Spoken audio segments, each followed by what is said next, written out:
The old human scavenger, Jake, moved slowly through the broken alien ship. His boots crunched on broken metal and shattered glass. The lights above flickered. The smell of smoke and oil was strong in the air. He had seen many wrecked ships before, but this one felt different.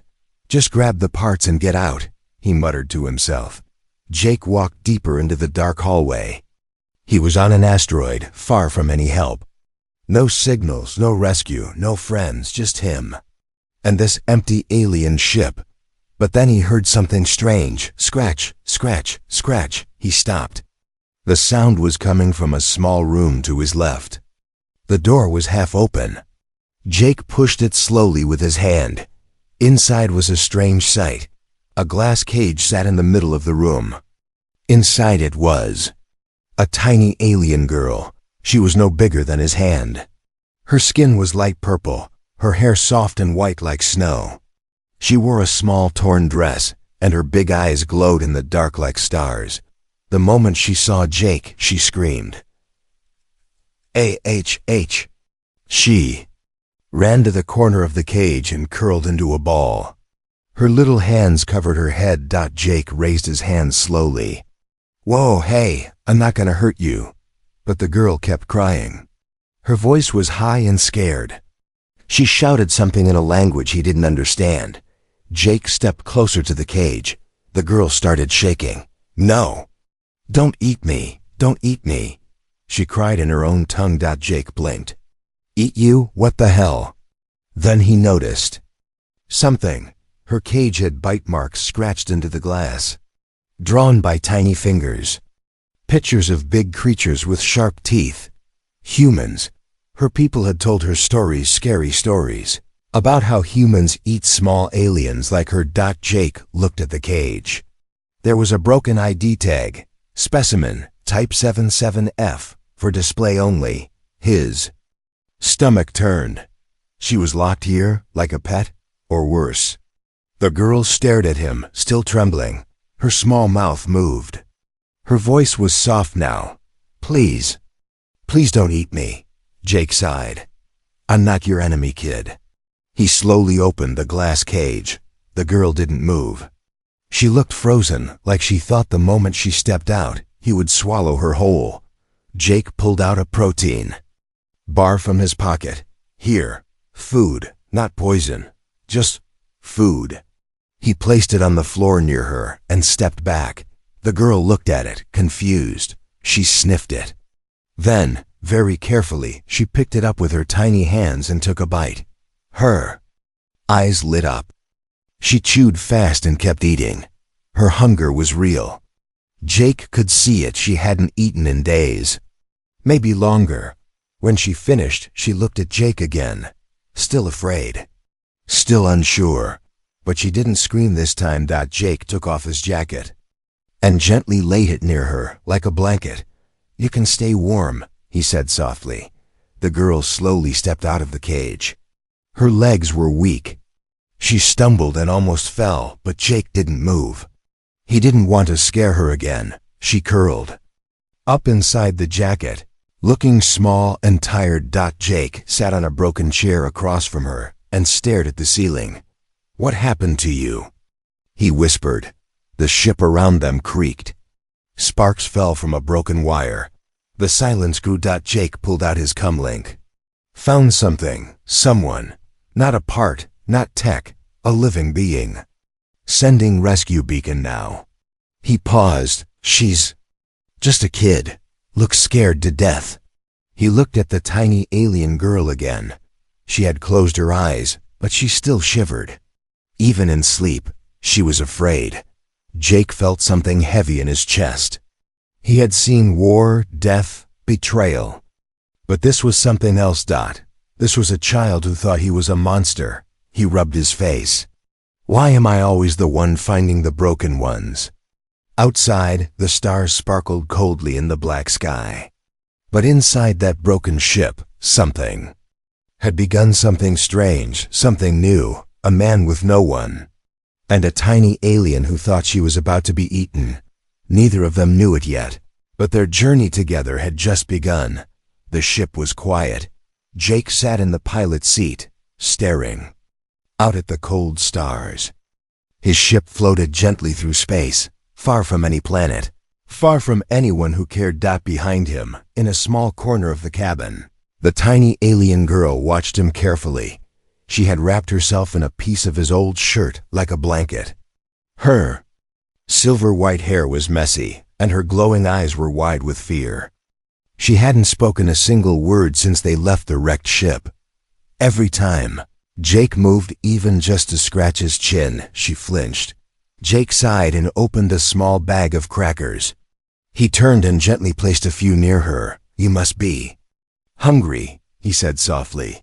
The alien girl stared at the crackers like they were dangerous bugs. Then, in a shaky voice, she whispered something. Her voice was so low Jake barely heard it. "Is that how you start?" Jake frowned. "Start what?" She looked up at him with watery eyes. Her lips trembled. "You feed your prey before you eat them, right? To make them meat." Softer, Jake blinked. "What?" She quickly crawled backward, shaking hard. Please don't eat me. I'm small, not tasty. I can sing, or clean, or disappear." Jake sat down slowly, holding both hands up. "Kid," he said gently, "I don't eat people, especially not tiny ones like you." The alien girl didn't believe him. Her people had told her all about humans, giant creatures with sharp teeth who roast small aliens, like marshmallows. She curled into a ball. "You're just pretending to be nice." Jake stood up and walked to the storage room. He came back with a soft cloth and a tiny water bottle. He placed both on the floor near her, far enough not to scare her. "Look," he said. "You don't trust me, I get it, but you're safe here. Eat if you want, drink if you want, sleep if you want. That's all." He turned and walked away. The girl didn't move for a long time. She kept staring at the crackers. Then slowly she sniffed one. She took a tiny bite. Her eyes widened. It was sweet. Then another bite. Then another. Within minutes, all the crackers were gone. She drank from the bottle, then wiped her mouth with the cloth. Her tiny fingers trembled. She looked at the human again.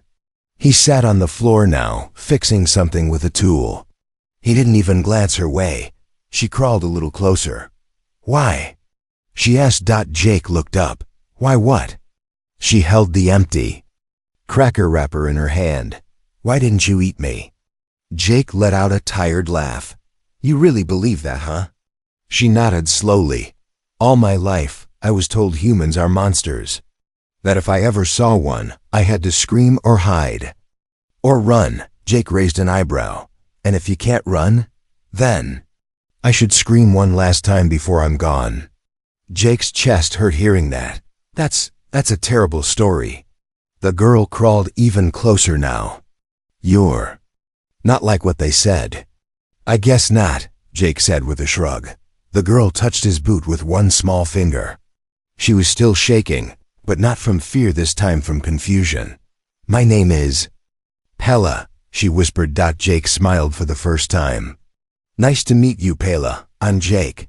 She looked down. "You didn't take me because I'm special?" Jake tilted his head. "Nope. I took you because you were alone, scared cold. No one else was going to help." Pella looked at the stars outside the window. They weren't scary anymore. Not with someone sitting nearby. "Jake," she said, curling back into the shirt blanket. "Yeah? Do you promise not to eat me tomorrow?" Jake laughed. A real loud, warm laugh. "I promise," he said. "Not tomorrow, not ever." Pella smiled for the very first time. Jake snored softly in his bunk. The lights on the ship were dim. Everything was quiet, too quiet, but Pella, the tiny alien girl, was wide awake. She sat on a shelf near the wall, wrapped in a piece of cloth like a small cocoon. Her big eyes stared into the shadows. Her small hands clutched a metal screw she had hidden under the cloth. She had made a decision. "I have to leave," she whispered to herself. "Even if he hasn't eaten me yet." He might change his mind later. Her people always said humans were tricky. They smile first, then bite later. Jake had been kind. He gave her food, warmth, even smiled at her. But kindness could be a trap. Pela waited until Jake's snoring got deeper. Then she moved, quiet as a feather. She crawled down the wall using small gaps and wires. She reached the floor, her feet making soft pat-pat sounds. The metal screw was still in her hand. It was sharp on one end, just sharp enough to open a vent. She looked back at Jake. One last time, he didn't move. She ran to the air vent under the floor panel. The screw made a quiet click-click as she turned the bolts. She was shaking, but her hands were steady. Freedom was close. Finally, the vent cover came loose. She squeezed inside. It was dark, cold, and dusty. But Pela didn't stop. She crawled as fast as she could through the tight tunnel. "I'll find a way off this ship," she whispered. Anyway. But the vent grew narrower and colder. The metal walls pressed against her sides. She pushed harder. Then she got stuck. Pela gasped. She wriggled, kicked, pushed, but she couldn't move. Her chest felt tight. She couldn't breathe properly. "Help," she said. "Help." She didn't want to call for Jake. She didn't want him to know she tried to run. But now she was scared, really scared. "Please." Suddenly, there was a loud clunk behind her. The vent shook slightly. Jake's voice echoed through the vent. "Pela, is that you?" She froze. "No answer?" "You're in here, aren't you?" She heard another clank. He was opening the vent from the side. Within seconds, the vent cover popped off and light poured in. Jake looked inside, his face serious but not angry. "There you are," he said.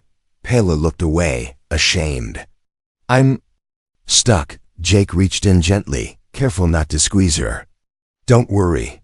I've got you." He slowly pulled her out. She was shaking from cold and fear. Her dress was covered in dust. Her hair had bits of wire in it. He carried her back to the bunk like she weighed nothing. Once there, he sat down and placed her in his open hand. "Why?" he asked quietly. "Why did you try to leave?" Pela looked down. "I thought maybe your kindness was fake." Jake nodded slowly. "Because of what they told you." She nodded. He wasn't angry. He just looked tired. "Pela, I'm not holding you here. You're free. But space is not safe for someone your size, and my ship. It's not exactly a hotel." She whispered, "You saved me again." Jake looked at her for a long moment. Then he smiled a little. "You're small, but you've got more fight than most soldiers I've met." Pela felt warm inside, warm in a strange, good way. Then she held out the metal screw. "I took this to open the vent." Jake took it gently. "Thanks for being honest." He stood up. "Let's make a deal. You stop trying to escape through dangerous vents, and I'll stop snoring so loud." Pela giggled. That sound made Jake smile wider. "Now come on," he said. "You need rest." Pela curled into the small cloth bed he made for her and looked up. "Jake? Yeah? I believe you now." Jake turned off the lights. "Good," he said. "Because you're not a prisoner. You're my guest." In the darkness, Pela whispered to herself, "Maybe he's not like the stories at all," but she didn't know. The biggest test of their trust was still ahead. The stars outside looked peaceful, but inside the ship, Jake sat alone in the dark. The soft hum of the engine filled the silence. Pela was asleep inside her little blanket on the table. Her small hands curled under her chin. Her breathing was soft and slow. Jake stared at her for a long time. She trusted him now. That made him feel good, and also scared. He walked to a metal box near his bunk. It was old, rusted, and locked with a passcode. He opened it slowly. Inside was a picture. A group of small alien children smiling, standing beside a young soldier, a younger Jake. His uniform was clean. His face was full of hope. Those kids were gone now. All of them. Jake sat down and rubbed his tired eyes. He remembered it clearly. 10 years ago. The war between humans and the Raxel Empire had ended. Jake was sent as part of a peace team to help rebuild a small alien village. The people were scared of humans, just like Pela, but Jake worked hard to show them kindness. He taught the children how to build things, gave them food, told them silly stories. One little girl had silver white hair, just like Pela. She sat on his shoulder and called him big friend. Jake smiled at that memory, until it turned dark. One day, the Raxel leaders offered Jake something. Leave the village, they said. We will keep peace in our own way. He didn't trust them. He stayed. That night, the village burned. Jake tried to protect the children. He fought hard, but the leaders blamed him for teaching weakness. The kids were taken, some lost in the fire. He carried the silver-haired girl in his arms, but she didn't wake up. Jake clenched his fists. His eyes stung, but no tears came. He looked at Pela now. Another small alien girl with silver hair. Another child who thought he was a monster, but this time, maybe he could protect her. A small voice broke the silence. Why are you sad? Jake looked up. Pela was awake. Her eyes glowed softly in the dark. I wasn't sleeping, she said. I was just pretending. Jake put the picture back in the box. You don't have to worry, he said. It's just old memories. Pela floated down from the table, using a hover pad Jake built for her. She landed on the arm of his chair. You looked like you were in pain, she said. Inside. Jake didn't answer right away. Then he said, I once tried to help kids like you. Pela tilted her head. What happened? Jake took a deep breath. Some of them didn't make it. I stayed when I shouldn't have, and they paid the price. Pela sat quietly for a moment. Then she said something Jake didn't expect. You stayed. That means you cared. Jake blinked. My people would have run, she continued. They say only fools help others with no reward. Jake laughed a little. Then I guess I'm a fool. Pela stood and gently touched his finger. You're the only fool I trust. That made Jake smile again. He stood up. You hungry, little trouble? Pela grinned. Very. As Jake walked to the food console, something beeped loudly on the control panel. A blinking red light. Jake froze. That's not good. Pela hovered beside him. What is it? Jake touched the screen. It's a signal, a tracking beacon, from your cage. Someone activated it. Pela's eyes went wide. What does that mean? Jake looked out the window into the stars. It means someone knows you're here, and they're coming. The morning on the ship felt calm. Jake cooked a small meal, real eggs, not powder, and the soft smell filled the air. Pela sat at the edge of the table, legs swinging, eyes wide with joy. She dipped her spoon into a tiny bowl and smiled. Best thing I've ever tasted, Jake laughed. That's just breakfast. Wait till I make pancakes. Pela blinked. Pan what? You'll see, he said with a wink. For the first time since she had met him, Pela felt something strange. And warm. Safe. But safety doesn't last long in space. Suddenly, a loud alarm echoed through the ship. Beep. Beep. Beep. Jake dropped his plate. He ran to the front panel. Pela flew after him on her hover pad, eyes full of panic. What is it? She asked. Jake's face had gone pale. We've got company. He touched the screen. 2 ships. Small, fast, and painted black. No ID. No peace signs. Hunters. Double quotes. They followed the beacon. Jake said, jaw tight. They're here for you. Pela's tiny voice shook. What do we do? Jake's hands moved fast over the controls. First, we don't panic. Outside the window, the hunter ships got closer. They circled like sharks. One of them sent a message. Jake opened it. A deep, cold voice filled the cabin. Human vessel. You are in possession of stolen property. Turn it over now or be destroyed. Jake didn't flinch. I've dealt with bounty scum before. Pela hid behind his shoulder. They called me property. Jake stood up. His voice was calm, but strong. They don't get to decide who you are. And you are not property. Pela looked up at him. You're not going to give me to them? Jake turned, pulled open a hidden drawer under the floor, and grabbed an old blaster rifle. Not a chance. Outside, the hunter ships fired a warning shot. The blast shook Jake's ship. Sparks flew from the ceiling. Jake ran to the defense panel. Shields are holding, but not for long. Pela flew beside him. Let me help. Jake looked at her. You sure? She nodded fast. I'm small, but I'm not useless. Jake handed her a data wire. Plug this into the control core. I'll need full engine power if we want to outrun them. Pela flew to the panel like a tiny mechanic. Her hands moved fast. The ship shook again. Shields at 60%, Jake yelled. Come on, come on. Suddenly, Pela screamed. The wire, it's stuck. Jake turned. Hold on. He ran, ripped open the panel, and yanked the wire free. Pela landed in his palm, panting. You okay? He asked. She nodded. Yes, keep going. Jake ran back to the controls.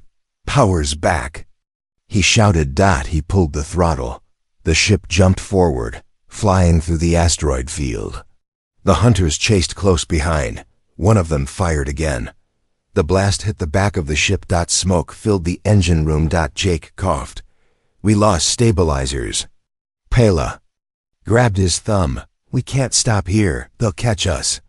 Jake's eyes scanned the screen. Wait. There's a moon ahead. Cold. Rocky. But we can land there. Pela frowned. Is that good? Jake smirked. Not good. But better than dying. He angled the ship and dove toward the moon. The hunters followed, firing, screaming threats. Jake pulled the ship down hard. The landing was rough. The ship slammed into a hill of ice and skidded to a stop. Silence. Smoke hissed from the engine. Inside, Pela was pressed against Jake's chest, breathing fast. He held her tight. You okay? I think so. Jake looked out the window. The hunters hovered in the sky above, but didn't land. They were waiting. Jake turned to Pela. They'll come soon. We need to hide, regroup, plan. Pela nodded. Jake grabbed supplies, a scanner, blanket, emergency pack. He put Pela in a warm pouch inside his jacket. Then he opened the hatch. Cold wind blasted his face. Snow blew hard across the rocky moon. He stepped outside. Pela peeked out. Jake. Yeah? She held his thumb with both hands. I'm not scared anymore, not with you. Jake looked up at the black ships above. He whispered, then let's make them wish they never came. The cold bit into Jake's skin like needles. Snow blew across the icy ground. Sharp winds howled around the cliffs. The moon was dead silent except for the crunch of Jake's boots and the soft hum of the scanner in his hand. Inside his thick jacket, tucked in a small pouch near his chest, Pela shivered. Her voice was a whisper. It's freezing. Jake pulled the jacket tighter. We'll find shelter soon. They had left the ship behind. The hunters were still circling above, scanning for heat. If they stayed near the crash, they'd be caught. Now they walked across a frozen world, looking for anything that could hide them. Minutes felt like hours. The sky was a dark blue. Sharp rocks rose like teeth from the white ground. And still, no sign of life. Pela peeked out from the jacket. Her cheeks were red. How do you keep walking? Jake gave a weak grin. Ex-military legs. Pela tilted her head. What does that mean? It means, Jake said, I've had to walk through much worse, but never with someone riding in my coat like a pocket dragon. Pela giggled. I'm not a dragon. Sure you're not. Suddenly, Jake stopped. Ahead was a crack in the mountain wall, a small cave almost hidden by snow. He scanned it. Deep.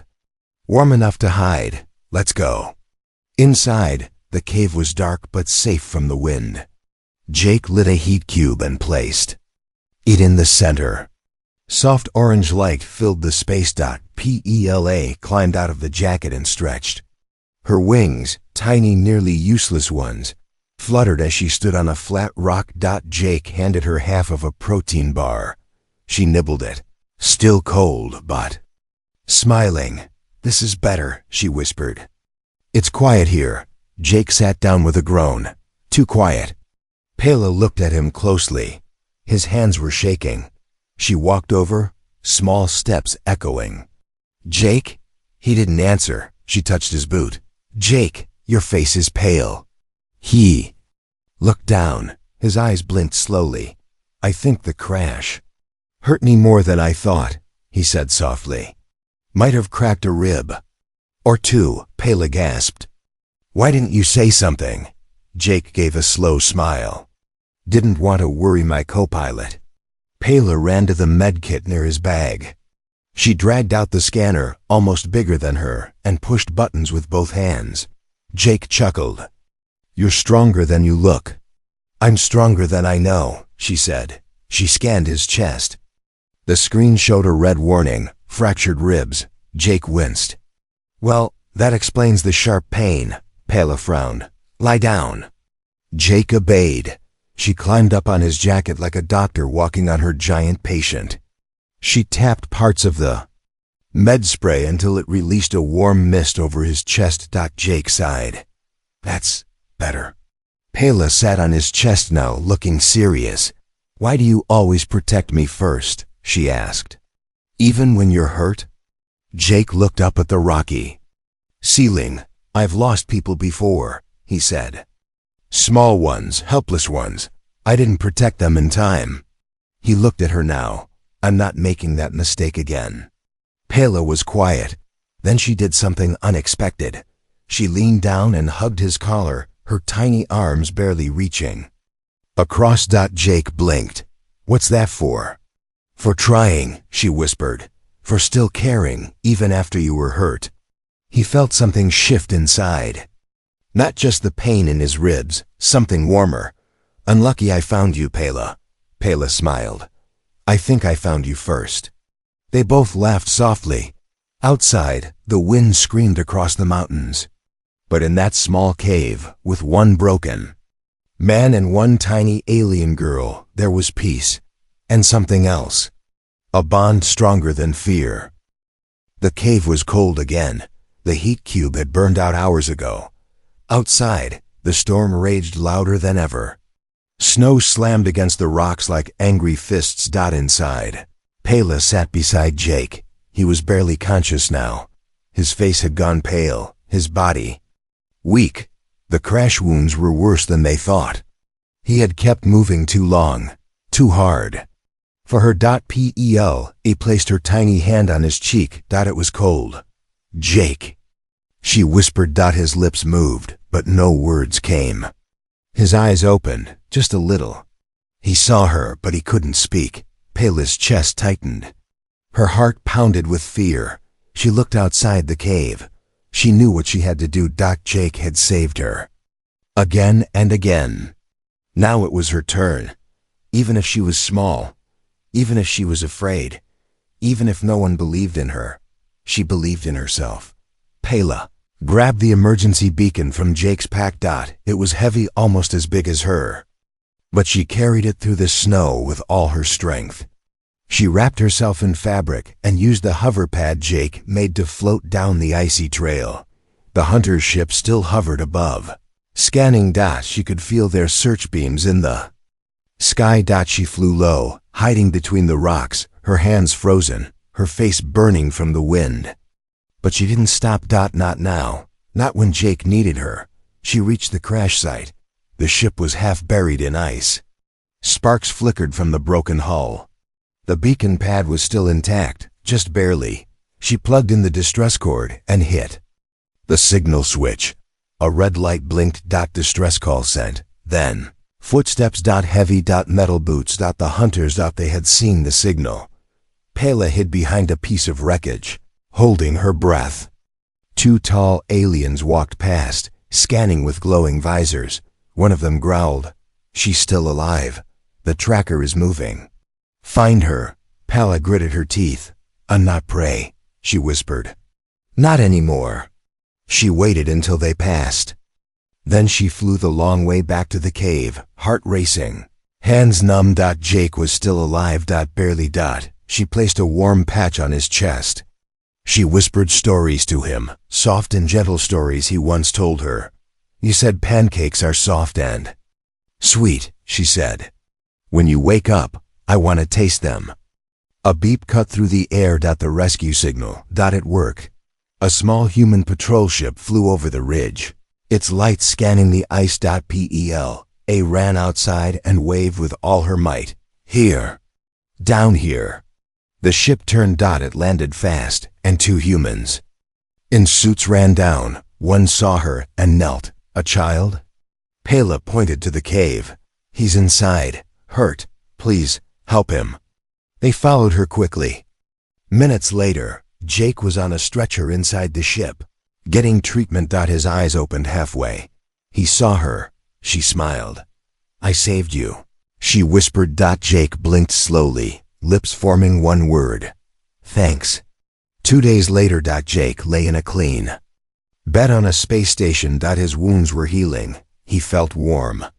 Safe. The door opened. Pela stepped inside. She wore a tiny jacket, now her own.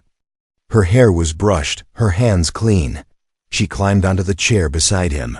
"You look better," she said proudly. Jake grinned. "You're the one who made sure I didn't freeze to death." She shrugged. "You would have done the same." Jake nodded. "I did, and I would. Again." They sat in silence for a moment. Then Pela asked, "What happens now?" Jake thought. Then smiled. "I was thinking I could use a co-pilot." Her eyes sparkled. "Really?" Jake nodded. "But only if you make the rules." Pela held out her pinky. "Rule 1, she said. "No more leaving me behind." Jake linked his finger with hers. "Deal." And so the man who once walked alone in cold silence, and the girl who once believed humans were monsters, became something no one expected. A team. A bond. A family. In a galaxy full of fear and shadows. They were each other's light.